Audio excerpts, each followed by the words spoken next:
Welcome back to Raw, Precise, and Objective. This is my opportunity to talk about whatever I want to talk about in football. And today I have decided to talk about Coach Sark because there are some things that I want to say about Coach Sark that I don't feel like we talk about enough because the expectations for him are so high. But there are some things that I feel like gets lost in translation a ton whenever we talk about Coach Sark. So I wanted to talk about those things today.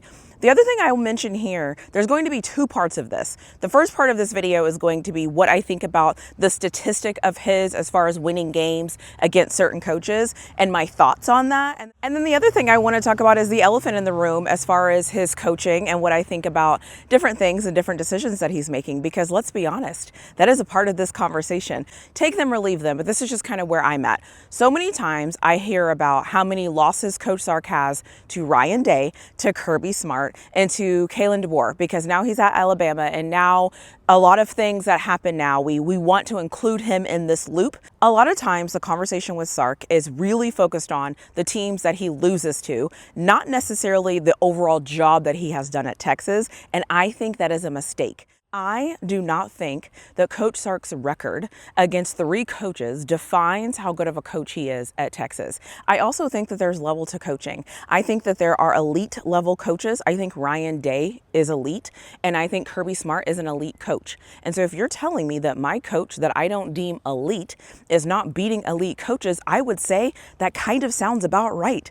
And I think most of us, if we actually looked at it for what it was, would say that as well. So is Coach Sark an elite head coach right now? Absolutely not. And anybody that is holding him to a standard to be elite, I think you're missing the mark. And here's why. Before Coach Sark got to Texas, it was bad. Tom Herman was bad for Texas. Charlie Strong was bad for Texas. It was bad. The culture was bad. We weren't winning the Big 12. We weren't a good football team. We weren't a good football program. We had a lot of problems at the University of Texas. When Sark came into Texas, a lot of people want to assume that he came into a gold mine of things.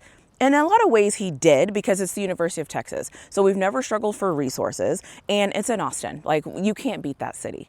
But the problem is there's more to coaching than that. And so whenever you have to change a culture, change a process, you have to do all of these things, and the college football landscape is changing. And so Sark was able to do that. And so in a matter of years, Sark was able to change things around, and he was able to take the talent that he had into 2 back-to-back playoffs. And kudos to him for that. I think that instant success actually, though, is actually hurting him right now. I think if Coach Sark would have had his first 5-7 year, and then his 8-4 year, and then the next year maybe 10 wins but not quite won the Big 12, I think we would be having a different conversation. But because we were able to peak very early with really good talent, I feel like now we're assuming that is who we are, and historically that's not who we have been. And we all know you can't cheat success. The process is the process. And so is Coach Sark doing some great things at Texas? Absolutely. Is Coach Sark exactly where we as Texas fans want him to be right now? I think it really depends on who you ask. Are there some things that I see in Coach Sark that I don't like? Of course. I'm going to talk about those things here in a second. Every year, I think Coach Sark has been building the University of Texas in the way that it needs to be built. Do I want him to beat Kirby? Of course. Do I want him to beat Ryan Day? Of course. We're not there yet. And sometimes it is okay to admit that you're not there, because it happens to all of us. And right now, Coach Sark just isn't there. Is he an awful coach? No. Is he an elite coach? No. Is he a good coach? Yes. Does he still have work to do? Yes. Does he still need to work on his craft? Yes. Are there things that we can do to be better? Absolutely. But to just go out on a limb and say he's terrible because he can't beat Ryan Day and Kirby Smart, make me a list of all the coaches that can beat those guys consistently. It's like we're comparing the wrong thing. If you like what you see, don't forget to hit that like button. Don't forget to check and make sure that you're subscribed to my channel. And don't forget to turn on those notification bells. Also, if you're feeling generous, leave me a comment in the comment section below. I just feel like the expectation for Texas, because they have money, because they're everywhere, because the media hypes us up every chance they get, because we're a big brand, because you have expectations of Texas that they're not meeting, your perception of them has changed. But the problem is we forgot who Texas has been over the past 10 to 12 years before Coach Sark got there. And you cannot forget where you have come from and where you have been and act like that is not a thing. As of today, Coach Sark is 7-3. For if you were to ask a Texas fan 10 years ago, would we want to have been 7-3 and have the problems that we have right now? Every single Texas fan would probably say absolutely. And so we can't judge Sark based on what he's not doing. We have to start judging people on what they are doing. Does he have work to do? Absolutely. I'm not here to say he doesn't, but just to assume that college football coaches are able to skip the line because they have money, because they have certain things, it's not realistic. A lot of people have unrealistic expectations of Coach Sark. And every time he plays a coach that we consider elite, what do we all say? We all say there are aspects of this Texas team that need to improve, and there are aspects of this Texas team that need to get better. And if you think that, that means that right now he's not an elite coach. And if you think that an elite coach is a coach that gets out coached, that actually doesn't make any sense. That just doesn't make any sense to me. I don't live in absolutes. I live in a process, and I live in certain things. I have seen Coach Sark improve recruiting. I have seen Coach Sark improve this program. I have seen Coach Sark make these fans believe again. 5 years ago, if you were to ask me if I thought Texas could ever compete with Alabama, with Ohio State, with Georgia, I would have told you, hell no. We absolutely could not, because we're not good enough. Right now, that is not the thing. We have the talent, we have everything, and now it comes down to coaching. And there's a couple of things with Coach Sark's coaching that I've noticed that I think needs to change. And that is where I'm going to harp on him about. Because in my opinion, Coach Sark needs an offensive coordinator. Coach Sark doesn't need an offensive coordinator because he is not a good OC. The one thing I think we can all agree with is that when Coach Sark plays these teams, he gets out-coached. I think he is getting out-coached because he needs an offensive coordinator. He needs an offensive coordinator, not because he's not good at calling plays, because guys are open. They're just not catching the ball and things like that.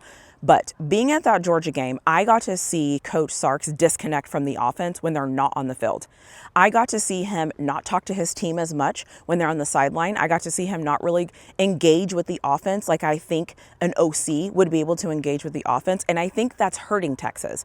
I also think that Coach Sark is not able to really feel the game because he's so focused on offense and game planning and things like that, that he's not able to feel the things around him. I think the reason that he is getting out-coached is because he is not operating as a head coach. He actually is operating as an offensive coordinator because he has an entire offense he needs to run. I don't think you can do really hard things in life by half-assing. You just can't, especially when you depend on other people in order to get that done. Because Coach Sark calls offensive plays, he is locked into that because that is his job and that is what he is responsible for. But I think it's to his detriment. And I think he's going to continue to get out-coached from coaches that are able to be head coaches. He beats the teams he's supposed to beat because he usually has better talent. But when you are going against a coach who is able to coach very well and do the things that they're doing on their end, Coach Sark doesn't have the same ability that they have because he's tied to this offense and he's tied to getting this offense going. I think Coach Sark's fatal flaw right now is that he's calling plays. He has to relinquish calling plays. I think it's going to make him a better head coach, and I think he's going to be able to focus on the details if he does that. And if we look at the details are the discipline. The details are running the ball on the first drive of the game and then going away from the run. The one thing I know about good leaders of people is they're able to delegate effectively, and they're able to know their strengths, and they're able to bring in people that can help them and uplift them. That is Sark's next responsibility. He has to bring in somebody that can help him and somebody that can uplift him. And what that means for me is he needs to bring in somebody that can alleviate him from calling plays so that he can focus on the details for this team. Because we are missing the details. We are losing games because of the details. We are losing games because the little bitty things that are happening, we're not able to fix them. And I think we're not able to fix them because our head coach has so many things going on around him. I think it would make him better if he was able to be a head coach. I want him to be an elite head coach. You could not be an elite head coach if you're so focused on the offense and the offense gets so much of your time, because how can you be? How can you be? Do I think Coach Sark should be the coach of the University of Texas? Absolutely. Do I think Coach Sark is a good coach? Absolutely. I think sometimes in life, though, when you have peaked at something, you have to do the thing that it takes to get you to the next level. That is how life works. Right now, Coach Sark is being tested. And right now, his test is going to be, what type of leader is he going to be? Is he going to be a leader that realizes that he needs to delegate a little bit?